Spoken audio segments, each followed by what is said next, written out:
The night was black and bitter. No stars. No moon. Only the sound of metal freezing. Private Oscar Weber, a German tank gunner, tried to rub warmth into his hands. His gloves were stiff, covered in frost. When he touched the steel of his Panzer III, the skin stuck to it. They were deep inside Russia now, too deep. The invasion that had once raced like lightning was crawling. Engines coughed, oil thickened, and the roads, well, there were no roads anymore. They were just frozen mud, hard as stone by night and melting again by noon, a trap that changed its shape every hour. Oscar whispered, "This land eats machines." The driver nodded. And men. It was December 1941. The Germans had reached the outskirts of Moscow. They could see the city's glow on the horizon, just 50 kilometers away. But they never made it. The weather collapsed on them like a hammer. Engines refused to start. Lubricant froze. Even rifles jammed. When the tanks tried to move in the daylight, the sun melted the snow, turning it back into the same endless mud that had stopped them in autumn. A tank would roll forward, the treads cutting deep, the earth rising behind it like waves. Then it would sink, slowly, tragically, until the crew realized they weren't moving at all. Men tried to dig them out with shovels, hands, even helmets. Some froze while doing it. A German report from December 1941 reads, "The enemy is not the Red Army. The enemy is the Russian climate." While the Germans fought mud and frost, the Red Army attacked. Pavel Klimov, still alive, still in his T-34, was among them. He'd survived the chaos of the retreat and now was part of the counteroffensive. His tank wasn't perfect, the heating didn't work, the gears groaned, but it started. And that alone was a miracle. The Soviets moved when no one else could. Their tanks had wider tracks, better suited for snow. Their soldiers were born in winters like this. The Germans slipped and fell, the Russians ran and fought. The mud that once swallowed the T-34s now swallowed Panzers. In one battle near Klin, Pavel saw abandoned German tanks half buried in brown ice. Their crews had fled on foot, leaving the engines running like dying hearts. He said to his loader, "They thought they'd crush us. But the ground is on our side." In 1943, while Russia froze, the Allies invaded Italy. Many soldiers dreamed of sunshine, vineyards, and quick victory. What they got was rain. Endless, miserable rain. Italy's hills turned into rivers. Valleys turned into swamps. And the tanks, mostly Shermans and Chichels, were never designed for that. Private Sam Carter, a British driver, wrote in his diary, "Every road is a stream. Every bridge is gone. The mud climbs up the tank like it wants to drag us down to hell." The Germans had mined the roads and blown up culverts, forcing the Allies to take detours, through olive groves, farm fields, and mountain slopes that dissolved under the rain. A tank would start up a hill and slide backward like a sled. Sometimes they toppled over completely. Whole units were delayed for days. Every delay cost lives. One commander said bitterly, "Our enemy has more names than Hitler. He's called terrain, rain, and gravity." Spring 1944. The snow melted early that year. For the Red Army it was both blessing and curse. They had momentum. The Germans were retreating west. But the roads turned to rivers again. An officer described the scene. You drive forward 1 kilometer in 1 hour. You stop, dig, pull, curse, start again. When night comes, you sleep standing up because the mud won't let you lie down. Pavel Klimov led a column of T-34s toward Kovel. The tanks moved like slow beasts, groaning. Every 50 meters one would stall. Soldiers tied logs and planks to the sides, using them as makeshift traction boards. Others pushed from behind with bare hands. When one tank finally broke free, men cheered like children. But 3 others were still trapped. By then, the rain had mixed with the blood of men and animals. It wasn't just mud, it was something darker, heavier. The Battle of the Bulge, when Allies froze. December 1944, Ardennes Forest, Belgium. The Americans had pushed far into Europe, thinking victory was near. Then, out of the snowy silence, came the German counterattack, the Battle of the Bulge. Tanks on both sides roared down narrow forest roads. Then the weather changed, snow, sleet, then mud again. A Sherman tank named Betty Lou tried to climb a hill and slid sideways into a ditch. Its driver, Corporal Eddie Hughes, slammed the controls, shouting, "She won't move. She won't move." Another tank tried to pull it out and got stuck too. In the confusion, German panzers appeared through the fog. The Americans fired blind. trees shattered. But the ground swallowed sound and shells alike. When the shooting stopped, Eddie looked out and whispered, "All this armor, all this steel, and 1 inch of mud stops us." The worst part wasn't battle. It was waiting. Hours turned into days sitting in cold metal boxes. Engines idle to keep warm, but fuel was precious. Soldiers burned anything, wood, paper, even oil-soaked rags, to heat their hands. When they ran out of food, they melted snow in helmets to drink. Mud crept into everything: boots, bread, blankets. A soldier would wake up with his rifle rusted to his hand. Pavel once said, "The war doesn't kill you fast. It kills you one soggy night at a time." By 1945, everyone had learned something, painfully. Engineers studied why tanks failed. They designed duckbill extensions for Sherman tracks to widen their grip. Soviets added wooden planks and logs for self-rescue. Germans tried new gearboxes and heavier tow cables. But none of it changed the truth. The earth always wins if you underestimate it. One Soviet general remarked, "We talk about courage, but the bravest thing a soldier can do is keep walking when every step weighs a kilogram of mud." War stories often end with explosions and medals. But the real heroes were the ones who endured. The driver who kept the engine running through the night so others could sleep in warmth. The mechanic who dug out a tank with frozen fingers. The cook who carried soup across a flooded field, slipping every 10 meters but never spilling it. They didn't fight just the enemy. They fought the world itself. The day the ground spoke. In the spring of 1945, near Berlin, Pavel's unit crossed one last stretch of swamp. The war was nearly over. The men were silent. They had seen too much. The tanks moved slowly, engines growling. Mud covered the tracks, the armor, even the red stars painted on the turrets. At one point his tank sank again. The crew groaned, not in fear, just exhaustion. Pavel climbed out, looked at the sky, and said quietly, "You again." He knelt, touched the ground. It was cold, wet, heavy.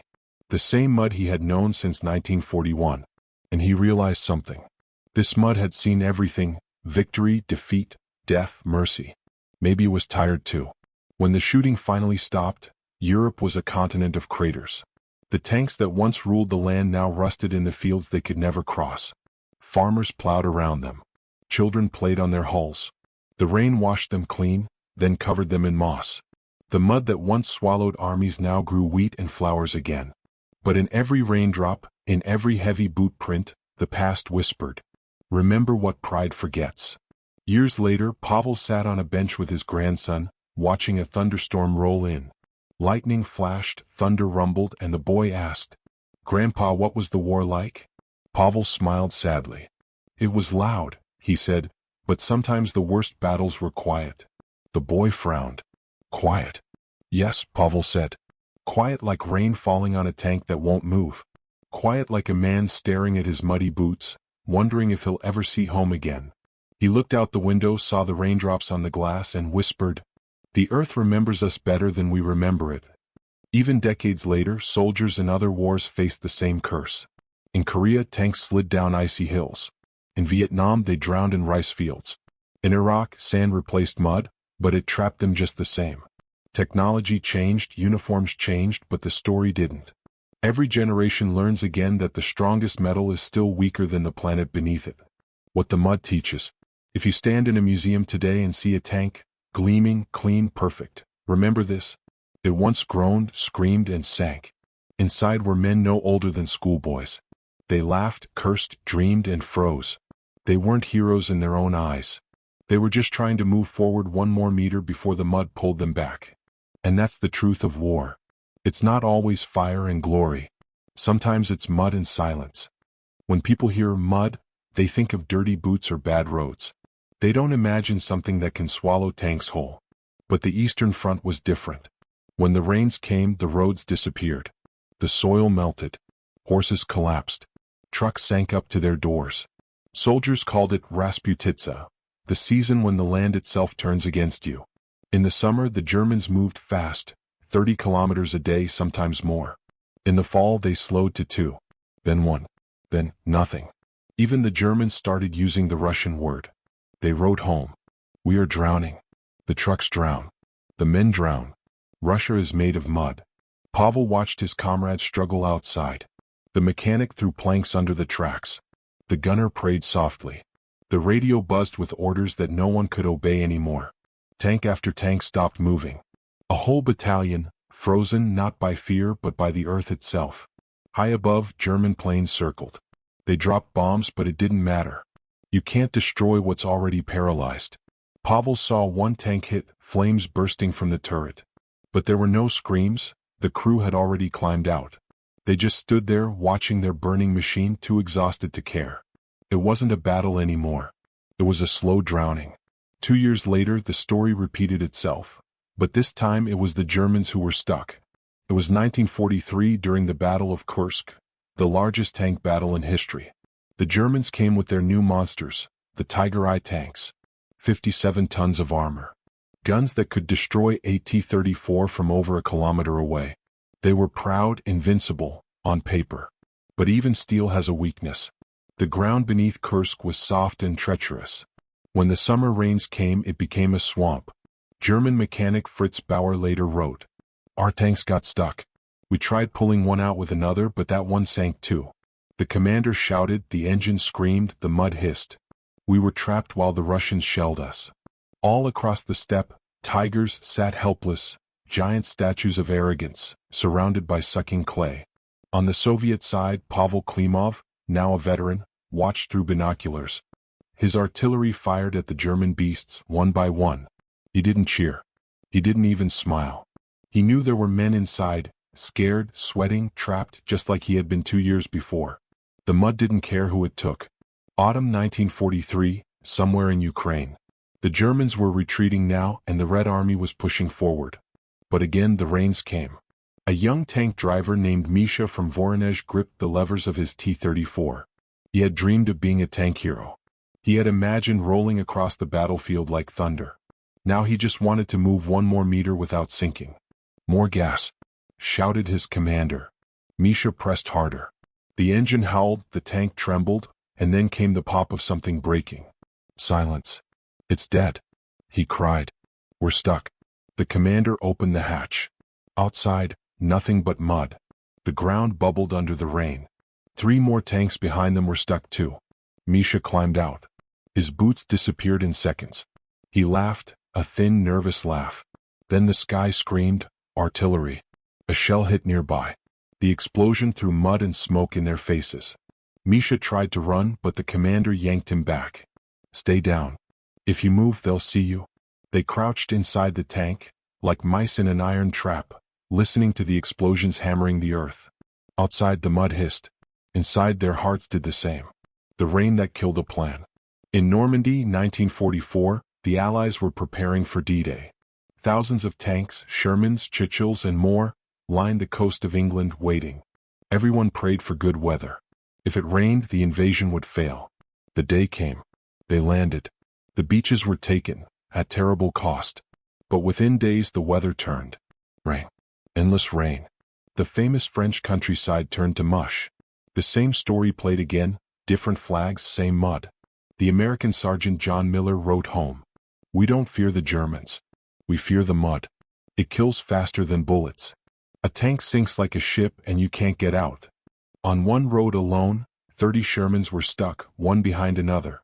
Mechanics tried to pull them free, tractors, half-tracks, even other tanks, but the mud took them all. The men slept in their wet clothes. They ate cold rations. Some cried without shame. While the Allies fought the earth, the Germans used every hour to dig in. By the time the roads dried, hundreds more men were dead, not from combat but from cold, disease, and exhaustion. Historians love to write about generals and strategies. They list which tank was better, which gun had longer range. But wars aren't won by machines. They're lost, and survived, by the people inside them. Men who spent nights in soaked uniforms. Men who froze on the steppe because they couldn't light a fire. Men who dug trenches with their helmets because shovels were stuck in the ground. In October 1941, the mud saved Moscow. In July 1943, it helped the Soviets win at Kursk. In autumn 1944, it slowed the liberation of France. The mud never chose sides. It was just there, ancient, patient, stronger than steel. Pavel Klimov survived. He went home, built a life, raised a family. But sometimes when it rained, he froze in place. He said to his grandson, Remember Vanya. Wars aren't won by tanks. They're won by men who don't give up, even when the ground itself tries to pull them under. After the war, engineers studied why the tanks failed. They made wider tracks, lighter frames, better engines. But even decades later, in Korea, in Vietnam, and Iraq, soldiers learned the same thing. No matter how advanced the machine, mud still wins if you underestimate it. Because the earth doesn't care about your plans, your ranks, your medals. It only asks one question. Can you stand when everything beneath you collapses? The war had ended. Guns were silent. But the world was still heavy with mud. Everywhere you looked, from France to Russia, the land carried scars. Tanks half buried in fields. Rusted helmets poking through weeds. Children playing on things that had once killed men. It was 1946 and the spring rains came early.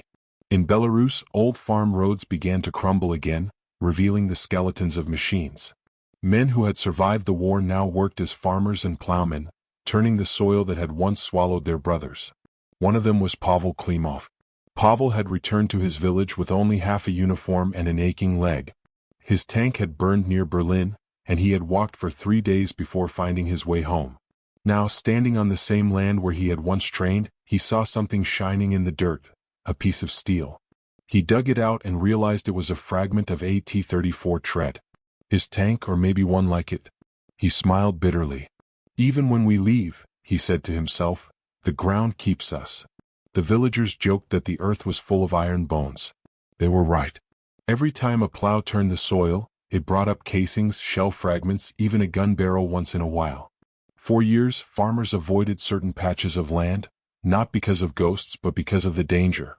The mud still hid live shells and unexploded mines. So the war had ended, but the ground was still alive. In Germany, Britain, and the Soviet Union, engineers studied what had gone wrong. They rolled the same tanks into test fields, dug them into mud on purpose, and asked the same question, how do we stop this from happening again? One Soviet engineer named Sergei Varnin watched a T-34 bog down in a testing pit near Kubinka. He turned to his team and said, we can make it stronger, faster, deadlier. But unless we learn how to float, the earth will always win. That sentence would later inspire designs for amphibious tanks, machines that could drive through rivers instead of around them. The British called theirs the DD Sherman, duplex drive. It could swim using a rubber skirt. The Soviets built the PT-76, light and sleek. They had learned their lesson the hard way. If you can't fight the mud, glide over it. In France, children found a Sherman half buried near Cannes. They painted it bright blue and used it as a playground. In Ukraine, A-34 lay on its side by a river filled with grass and wildflowers. Farmers said birds nested inside the turret each spring. And in Poland, near a forest once full of German armor, locals discovered that the soil around old tank wrecks grew unusually tall wheat. People laughed and said, the iron feeds it. But sometimes they cried too. Because each wreck reminded them that under the mud were men who had never come home. In 1952, a young historian came to interview Pavel. He asked simple questions. How did it feel to fight in a tank? What was the hardest part? Pavel looked at his hands, scarred, shaking. Then he said quietly, it wasn't the fighting. It was the waiting. Sitting there, hearing the rain, feeling the ground pull you down inch by inch. Knowing the engine is dying and so are your chances. The historian nodded and wrote it down. Years later, that note would appear in a museum caption under a rusted T-34. Visitors would read it and imagine noise, fear, glory. But the real story was silence and mud. By the 1950s, the world was split again, this time not by trenches but by borders and politics. The Cold War had begun. In secret factories, both sides built new tanks, heavier, faster, with smooth engines and smarter guns. The Soviet T-55, the American M48 Patton, the British Centurion, all promises of control, progress, perfection. But when they were tested, something familiar happened. During maneuvers in East Germany, a T-55 sank halfway into a swamp. In Louisiana, a Patton tank got stuck in the bayou. A U.S. officer sighed, we can send rockets to space but we still can't cross a puddle. The irony wasn't lost on anyone. The war had changed but the earth hadn't. In 1950, war broke out again, this time in Korea. The mountains were steep, the rains violent. Tanks weren't meant for such places, but generals sent them anyway. An American driver named Bill Sanders described it in a letter home. "We call this valley the soup bowl. When it rains, it turns into chocolate pudding. We push the throttle and the tank just sinks deeper. One day we spent 12 hours moving 2 miles. He finished the letter with a joke. "If I ever see another cloud, I'll shoot it." But behind the humor was fear, the same fear Pavel once knew. The fear of being helpless in a machine meant for power. By the 1960s, highways covered Europe. But under the asphalt lay forgotten battlefields. Construction workers in Ukraine uncovered tank tracks still preserved in clay. In Normandy, builders found a whole German half-track buried beneath a new road. And in Russia, bulldozers sometimes pulled up entire human skeletons, fused with twisted metal. People stopped and stared. Someone would whisper, "Let them rest." Then the machines rolled on. The world was moving fast, cars, planes, skyscrapers, but the mud still held its secrets. In 1965, a young photojournalist named Lena Petrova visited the old battlefields of Kursk. She wanted to photograph what remained. But what she found wasn't just rust. It was memory. She took pictures of tanks half swallowed by grass. One of her photos showed a farmer plowing beside a turret, the ground shiny with rain. The caption read, "The earth never forgets." Her photographs traveled the world. In them, people saw not victory or defeat, but the quiet dignity of survival. One night in 1972, Pavel woke up to thunder. He was an old man now, sleeping in a small wooden house. The roof leaked, the floor creaked. He went outside, leaning on his cane. Rain fell in heavy sheets, soaking the yard. He could smell the soil, that same smell from long ago. He whispered, "You're still here." In his mind he heard engines, orders, panic. He could see the faces of his crew, young forever in the mud. For a moment he felt afraid again. Then he smiled, because the rain also meant life. The same water that drowned tanks now fed the fields. The same earth that killed soldiers now grew food for their grandchildren. Maybe, he thought, that was forgiveness. In 1975, a new museum opened near Kursk. Outside stood a restored T-34, cleaned and painted green. Visitors climbed on it, took photos, laughed. Pavel was invited to the opening. He touched the armor and felt nothing, too clean, too new. He asked the guide, "Do you have one that's still dirty?" The man laughed. "No, comrade. We clean everything here." Pavel shook his head. "Then you cleaned away the truth." In 1980, a heavy flood hit parts of Belarus. The rivers rose and washed through old battlefields. When the water receded, villagers found tank shells and helmets scattered across the roads again. It was as if the war had resurfaced. A local priest said during Sunday Mass, "The past doesn't drown. It waits for rain." In 1982, Pavel's grandson, Ivan, joined the Soviet Army. He wrote to his grandfather from training, "Grandpa, we have new tanks now, big ones, fast ones. They say they can go anywhere." Pavel smiled and wrote back, "Then tell them to test it in the rain." By the late 1980s, tanks had computers, stabilizers, night vision. They could cross rivers on pontoons, climb hills once impossible. But every few years during exercises something went wrong. A sudden storm. A flooded meadow. A convoy stuck for hours. The reports always ended the same way. Cause: terrain impassable due to heavy rainfall. Technology moved forward. Nature didn't move at all. In 1991, when the Soviet Union dissolved, Pavel was gone. He died peacefully during a spring rainstorm. At his funeral, the ground was soft and sticky. His grandson helped carry the coffin and whispered, "Careful, the mud will take him back." They all smiled through tears. It felt right, as if the earth that had held him in war was ready to hold him again in peace. Years later, Ivan found his grandfather's old notebook. The pages were yellow, the ink faded, but one line stood clear. "The mud taught me patience. It taught me that no matter how strong we think we are, the ground beneath us is stronger." He closed the notebook and looked out at the fields after a storm. The puddles shimmered. Somewhere far away, thunder rolled again. He smiled, because in every drop of rain, he could still hear the low growl of a tank engine, and the soft voice of a man who had learned to respect the earth.